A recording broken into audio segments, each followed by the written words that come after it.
Capítulo primero. Dicen que en el soleado condado de Westminster, California, en el barrio de La Garra, vivía un hombre firme, de mirada profunda y un bigote bien plantado que parecía más un símbolo de mando que un adorno. Usaba un sombrero de ala generosa que enmarcaba su carácter autoritario y se plantaba con una postura relajada, como quien está cómodo por lo que es, sin necesidad de ostentar. Se llamaba Don Pantaleón, orador de oficio, ranchero por convicción y romántico empedernido. Su vida transcurría en su rancho, sencillo pero lleno de vida, entre aguacateros frondosos, magueyes erguidos, unidades de producción porcina, comúnmente conocidos como corrales de cochis, y silencios que sabían a reflexión. No tenía bueyes ni burros como algunos cuentan, no señor, lo que tenía era 2 caballos poderosos que jalaban una carreta como sacada de las películas del viejo oeste, con ruedas que crujían como si guardaran secretos y maderas que vibraban con cada discurso que él recitaba desde ellas. Esta carreta no solo era su medio de transporte. Al ser presidente de la Sociedad Progresista Mexicana Logia Azusa número 23, la carreta también fungía como podio móvil, su palco presidencial improvisado, el espacio donde mezclaba sus discursos, poesías y coqueteos, según la audiencia, claro está. Los caballos pacientes y dignos sabían detenerse justo cuando el argumento alcanzaba su clímax, como si entendieran la oratoria más que algunos oyentes. Pero la vida de Don Pantaleón no se cocinaba solo entre discursos y surcos en su rancho, ¡qué va! También era pieza clave en el chismorreo dominical y el consuelo espiritual de la iglesia del pueblo. Y es que, si bien asistía con gran devoción, siempre con su mejor traje y un aire de santidad que engañaba a más de uno, la verdad era que le gustaba, sin decirlo, que aquel pedazo de tierra donde se alzaba el templo era regalo de su puño y letra.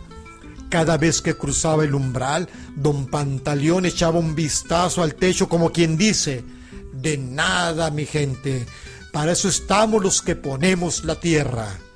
Era su pequeña vanagloria divina, un espacio de fe que, convenientemente, también era un monumento a su generosidad.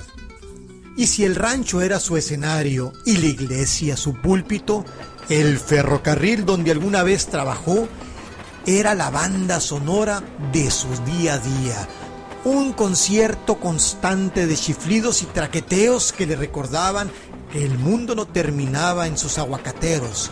Las vías que pasaban justo al lado de su propiedad eran como un cordón umbilical con la civilización, trayéndole ecos de tierras lejanas y, quién sabe, alguna que otra noticia picante. El estruendo del tren con su carga de historias y destinos desconocidos se mezclaba con el canto mañanero de los pájaros y el susurro del viento entre las hojas, creando una sinfonía tan particular como el mismísimo Don Pantaleón. Era su manera de sentir el pulso del progreso sin despegarse de la paz bendita de su rancho.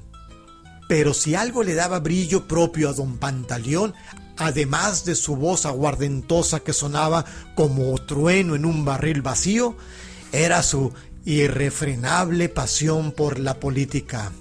No había mitin, por pequeño que fuera, donde no se subiera su fiel compañera de batallas que traía en su carreta.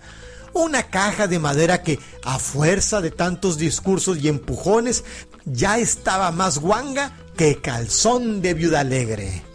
Con cada subida, la pobre caja crujía y se bamboleaba, amenazando con darle a Don Pantaleón un aterrizaje forzoso, Pero él, impávido, se mantenía firme, vestido con su sombrero de cuero que parecía recién salido de alguna buena película del viejo oeste, y con el gran bigote perfectamente peinado, tan lustroso que se podía ver el reflejo del sol de Westminster.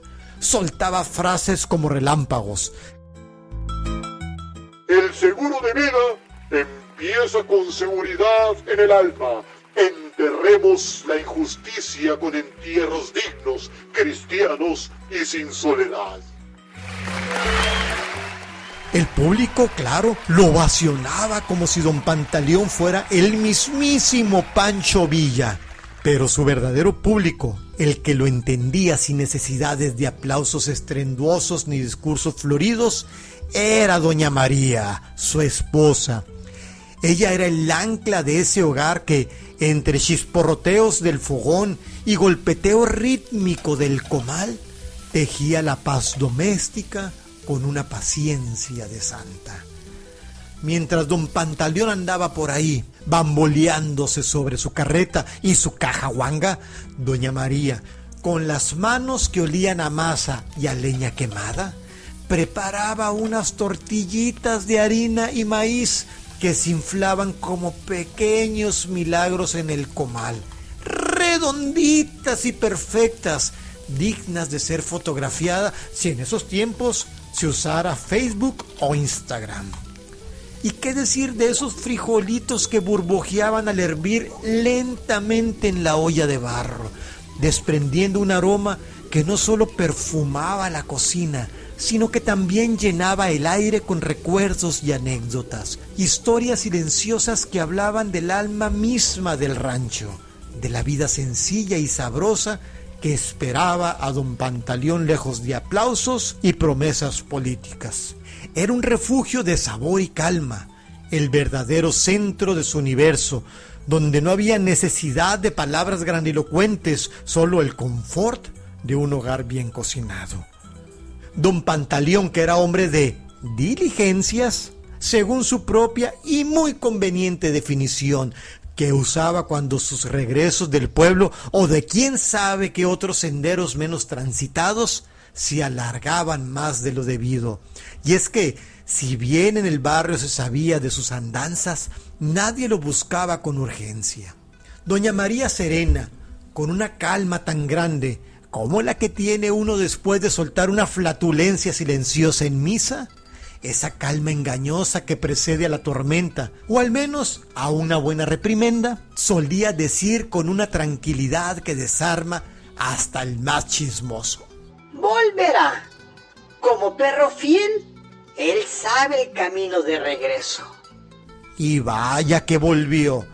Don Pantaleón apareció por el polvoriento portón del rancho, pero no llegó como un jinete de leyenda en un corcel blanco. ¿Qué va? Él lo hizo de una forma mucho más peculiar. Venía montado a horcajadas entre su fiel caballo, al que cariñosamente llamaba Guacamole, quizá porque siempre lo acompañaba como sus taquitos de guacamole que le hacía doña María, y un caballo lento que, con ironía que solo él entendía, apodaba Paso Fino. La escena era de por sí cómica, casi de circo ambulante.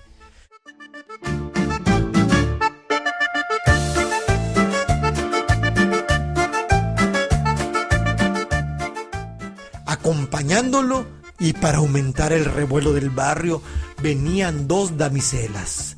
Eran de esas mujeres con labios pintados de un rojo pasión y una mirada tan rebelde que parecían recién salidas de una película de Pedro Infante, de esos que hablan de amores prohibidos y balas perdidas. Una de ellas lucía un sombrero de ala ancha que le cubría media cara, dándole un aire de misterio. Y la otra, al pasar, dejaba una estela de perfume de romero que competía con el olor a tierra y ganado del rancho. Entraron en silencio, como sombras detrás del peculiar convoy de don Pantaleón, pero él, lejos de la discreción, hizo su entrada triunfal.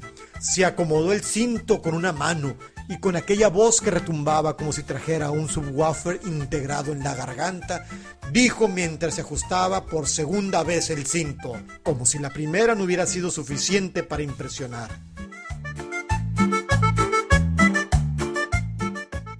María, atiende a mis florecitas. Vienen con hambre de monje rebelde que rompió el voto de ayuno por una tortilla con sal. Soltó don Pantaleón con su vozarrón, como si estuviera dando una orden a un pelotón de soldados rasos. Y sin hacer el más mínimo gesto, como si cada día llegaran 2 florecitas con hambre de perro callejero, doña María, sin soltar el cucharón que parecía extensión de su brazo, sirvió las tortillas de harina y maíz recién hechas que aún echaban vapor, frijolitos de la olla que perfumaba en el aire y un manjar de porcino consentido, traído directamente de los corrales de don Pantaleón. Y claro, acompañado con una rica agua de Jamaica. Doña María sabía bien que, en ese rancho, no había argumento más fuerte ni regaño más efectivo que una comida servida con dignidad y una sonrisa, aunque fuera solo con los ojos. Una de las damiselas, sintiéndose un tanto incómoda con la situación, tampoco usual, porque una cosa era parecerse con un hombre casado y otra muy distinta que la esposa le sirviera la cena, se acercó a la señora del hogar con paso sigiloso, con voz baja, como si temiera despertar a una leona dormida, y le preguntó: disculpe, ¿no le incomoda que lleguemos así y que él diga que nos atienda?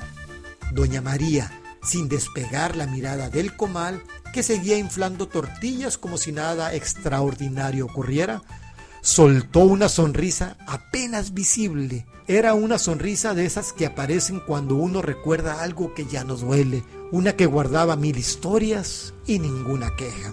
Entonces, con una calma que desarmó a propios y extraños, pronunció la frase que se quedó grabada como eco en cada rincón del rancho y que con el tiempo se volvió la consigna más repetida del barrio de La Garra y de los pueblos vecinos.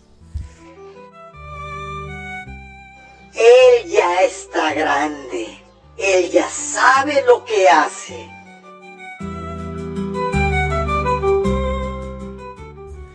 Y en esas pocas palabras doña María no solo respondía a la curiosa damisela, sino que condensaba una sabiduría ancestral, una resignación que era a la vez fortaleza y la esencia de una vida donde las batallas no siempre se libraban a gritos, sino con una quietud de un alma que conocía los caminos de su hombre y la suya propia. Era el golpe de gracia de una mujer que, sin desplantes ni exageraciones, demostraba que en su hogar no había lugar para dramas ajenos, solo para la verdad que ella había elegido vivir.